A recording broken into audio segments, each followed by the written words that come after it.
for former busts, there always comes a point in their careers where their future in the NHL looks uncertain. And there's a few prospects and players in the NHL that, quite frankly, I think we need to have the bust talk about.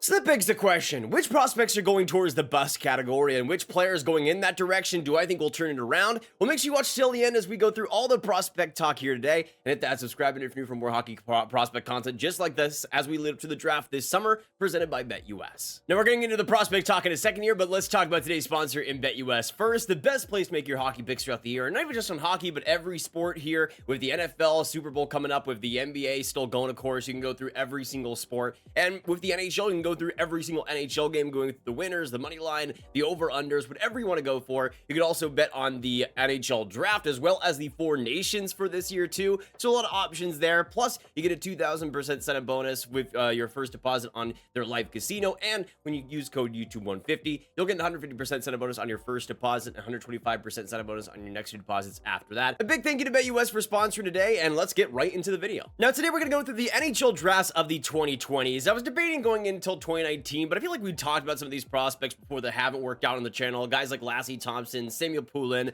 we all know they're trending towards the bust category, especially in a player like Lassie Thompson's case, who is pretty clear cut at this point. But now we go into the 2020 draft, which I think has a lot more for us to sink our teeth into. And onto the prospect side, guys that haven't even come onto the NHL yet really and established a full-time role for themselves. I first want to talk about Brendan Brisson, who I think is looking like one of the more clear-cut busts of that first round. This was an unfortunate one because I think there was a lot of potential with this guy, but I was a little bit more hesitant on it actually pulling through. And so far, what we've seen in Vegas, his organization, he really hasn't quite made an impact. He is 23 years old, but he's going to be turning 24 this next October. And what has he really done, especially at the NHL level? He had an okay stint in terms of scoring last year, but the defensive play was still a mile behind the rest of the league. And you can see in his AHL time, he's had some good moments here and there. But this last year, he's taken a step back in his production, 31 games, just 14 points. And defensively, he's playing some of his worst hockey as well. I think in Brisson's case, he's somebody that had great skill set. And I think got a lot of the IQ to drive that offense, especially at the lower levels.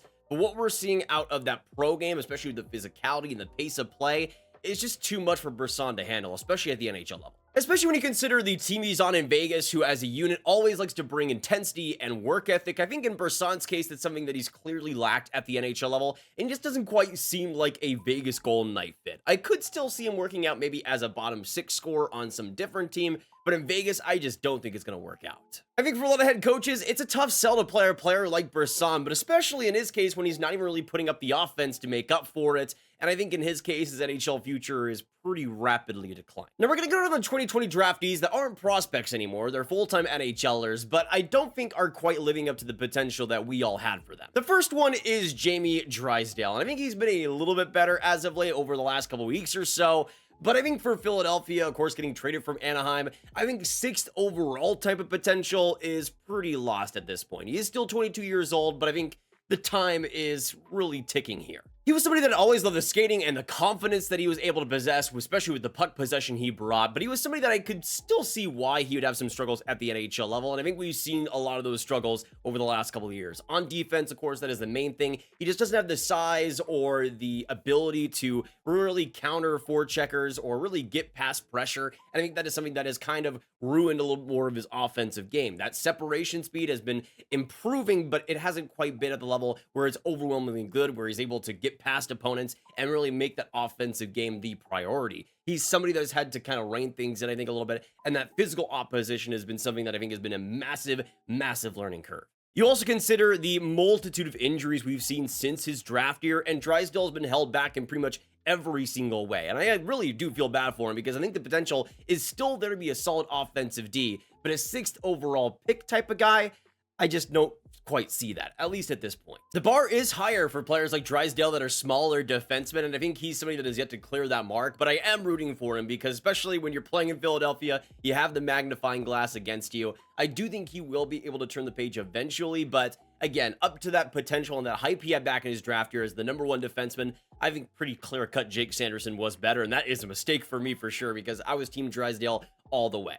Another one I wanted to mention was actually the next pick in the draft at 7th overall in Alexander Holtz, who is another player like Drysdale who was traded going from the New Jersey Devils to the Vegas Golden Knights. You can't even say that with Holtz, North American play was a struggle for him because in his first AHL season, he had 26 goals, 51 points in 52 games, a pretty stellar rookie AHL year. But I think the NHL level and the pace and the physicality has been a pretty big problem for Holtz, in all honesty. Even though last year his points were okay, 16 goals, 28 points in 82 games, there was a reason why New Jersey got rid of him, and that's just because he is not really trustworthy. He is not a consistent player. You don't know what you're really getting out of him, and there's a lot of times and a lot of stretches during games where he'll just go straight invisible. And this year of Vegas, I just don't think he's been that impact player at all. In 45 games, he has 3 goals, 7 assists for 10 points. I don't feel like I've really noticed him all that much when I'm watching Vegas, and I don't think the offensive pop has really been there either, especially when it comes to the goal scoring, which was the big brand in his draft year. You can see in the SHL 9 goals in 35 games, and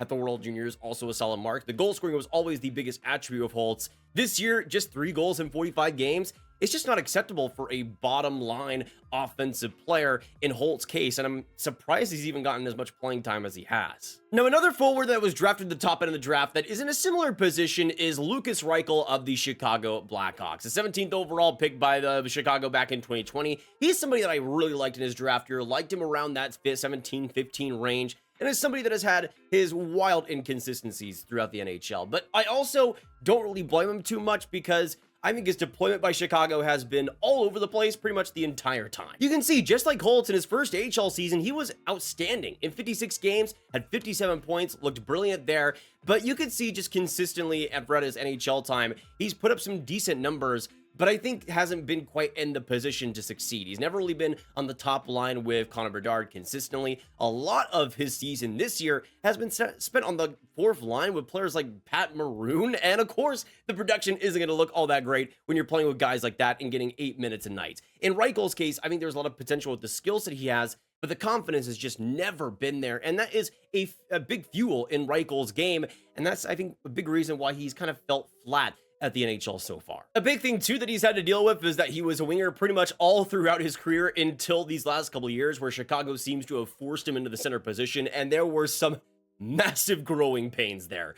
Honestly, I don't really see why they did that. I still think he is better as a winger long term, but I think he is starting to finally figure that out and get a lot more comfortable in that position. Again, I don't know why they did that, especially doing that right at the NHL level for basically the first time, but what do I know? In Reichel's case, though, I still think there is potential to be a player here for Chicago that is valuable, is useful, especially in offensive positions. But man, I feel like they got to start playing him in those positions here soon, because I think Reichel deserves better. Now we move on to the 2021 NHL draft, and I think there is a lot more clear-cut guys that are trending in bust directions here. The first one, of course, is Tyler Boucher. I mean, woof. Back in his draft year, I liked the physicality and some of the goal scoring ability that he was able to show there, but really I didn't see him being much more than maybe a 3rd-line goal scorer, and I don't even think he's going to reach that at the NHL level. I think he'll be a 4th-liner eventually, but as a 10th overall pick, a total bust. I just think about the Sens with even the next pick in the draft in Cole Sillinger, and things are completely different in that aspect. And I feel bad for Boucher because he was never a top 10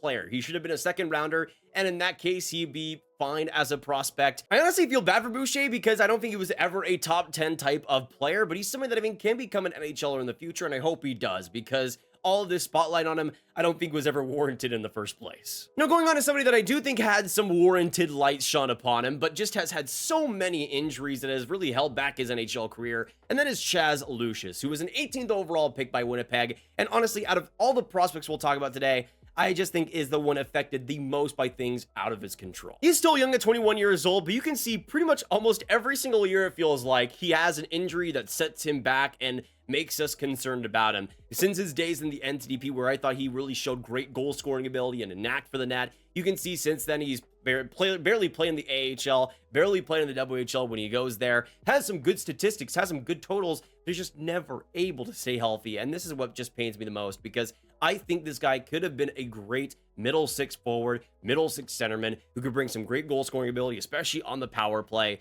But Lucius just was never really given the opportunity to succeed. I hope he's able to turn things around, but still, considering he's going to be 22 this May, isn't really generating that much at the NHL level. I just think for Winnipeg, they have more prospects and I think we'll get bigger opportunities in the end. Out of all the players we'll mention here today, though, I am rooting for Chaz Lucius the most, though, because he has just been given so many setbacks that he deserves some type of break. Now, we keep going here and go on to a couple of squeeze next up. I first want to talk about Jesper Wallstedt, and this is an interesting one because ever since his draft year, to me, he has been the clear-cut best goaltender in the NHL, or best goaltending prospect in the NHL, excuse me. He's somebody that I've always loved, always adored with the maturity and the skill set and the style of goaltending that he played. But he's had a little bit of a setback this year. I think there was some type of nagging injury, at least in the AHL, and he's been set back at least for a little bit now, so he'll be fully off the AHL for a while and getting some recovery, which I think was needed, because you look at how he's been playing in the AHL this season in a pivotal development year, and it hasn't really been all that successful. Going from a .910 save percentage last season to an .868 save percentage in 13 AHL games, not the greatest look. And even though some of that is out of his control, some of that I think has just been Wallstedt not really looking all that confident and not looking all that great at the AHL level, which at 22 years old, especially for a goaltender of the pedigree of Wallstedt, is a pretty major concern. I think especially with Fleury retiring after this next year, if Wallstedt were to have a solid AHL season this year, the red carpet would be thrown to him to be the backup goaltender behind Gustafsson next season.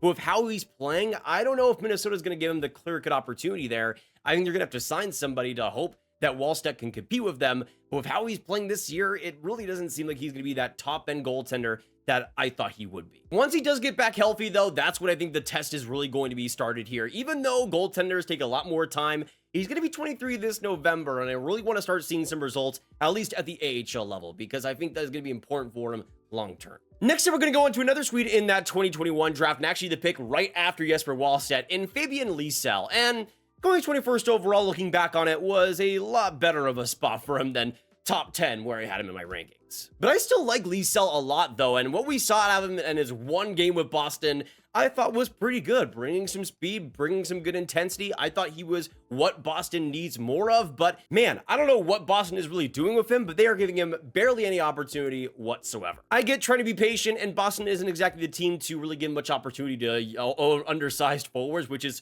kind of a surprising thing that they even drafted him in the first place, but I still think he's been great at the AHL level all throughout his last 3 years there, even if this year the production has taken a little bit of a step back. I think he can still be a really effective, really solid middle six player for the Bruins, but considering the lack of opportunity they've given him and lack of confidence they've given him, I'm not sure how much of an opportunity he's going to get there, at least with the Bruins. I hope I'm wrong, though, because at least with that one game I saw with him, he seemed like more of the solution to the problem for the Boston Bruins rather than something they should forget. I think they should give him more of an opportunity in the second half. We'll see what ends up happening. But I think for the Bruins, Lysell should be somebody that's still a core part of that team going forward. Now we're going to go into the 2022 draft. And this is the last draft that I think we can cover as guys that are even trending towards a bust direction that we can even talk about in that case. Because I think after that, you're getting a little bit too early to talk about those things. And there's only a couple guys that I'll mention from this draft that I think are kind of failing expectations at least a little bit, but they still have massive asterisks because they are still on the younger side of ththings. The first one I want to mention is Kevin Korchinski, and this is another one that I think is kind of disappointing compared to expectations. For me personally, I wasn't as high on Korchinski, at least compared to Chicago, drafting him 7th overall back in 2022. I had him more in the 15 to 20 range, and in that range, I think he's done pretty okay. Especially at the AHL level this year, he's had some good moments, especially in the playmaking department, and especially over the last couple weeks. He's been a lot better, and that is great to see out of him. But I mean, considering the top 10 potential that Chicago drafted him, especially when they drafted him to be this #1 power play type of quarterback, I think it's been a little bit disappointing what we've seen so far. To me, though, he still projects as a John Klingberg-like type of player, where the power play quarterbacking is there, the mobility on his skating is there, but the defensive play and some of the physicality is a little bit questionable, especially for a player that is on the bigger side of things at 6'1", 185 pounds. I think you are always going to want more physical play and more defensive ability out of him, but he's just not that type of player. And I think in Chicago's case, they rushed him a little bit to the NHL this year, I will say that. If he played in the WHL last year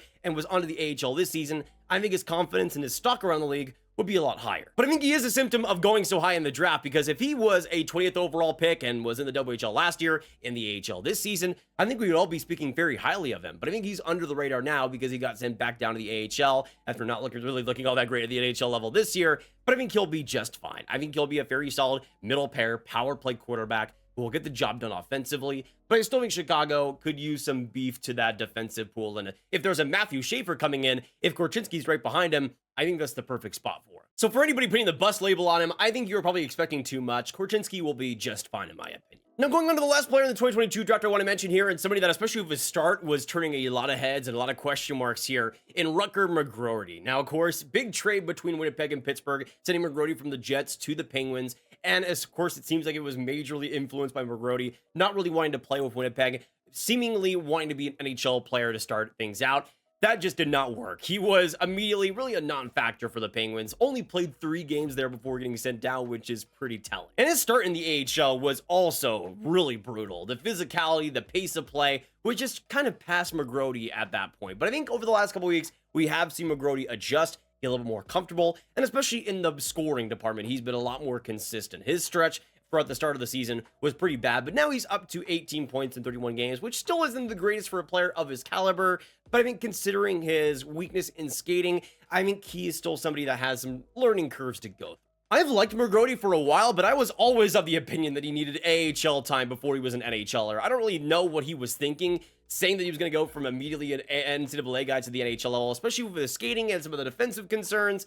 I think he always needed more seasoning to at least be the player he needed to be, and especially to request a trade because the Jets weren't going to do that to him, I think was a little bit silly, and I think we're seeing why it was so silly in the first place. But I still see McGrody being a solid middle six power play scorer, especially in front of the net, using that determination and that IQ, I think, to use it in a good direction. I think for Pittsburgh, he'll still be a valuable player, but I think considering the trade and him being sent down, it was pretty funny to see, at least for a little bit. But this is another player like Korchinski that I think has been better in the AHL as of late, and I wouldn't throw the bust label on him. At least to start out the season, there were a little bit of question marks maybe for that, but I think now he'll be just fine. But that's gonna be it for me today, guys. Hope you guys did enjoy it. If you did, hit that like button, hit that subscribe button, hit the notification bell, and comment down below your thoughts on all the guys we talked about here today. Which players would you label as busts? Which players would you give more patience to? I would love to hear your thoughts down below on that. And of course, should I move all the hockey fans you guys know online, I'll click on this card for all of my hockey prospects talk right in one playlist. Make sure you sign up as well to BetUS Today, and I will see you guys in the next one.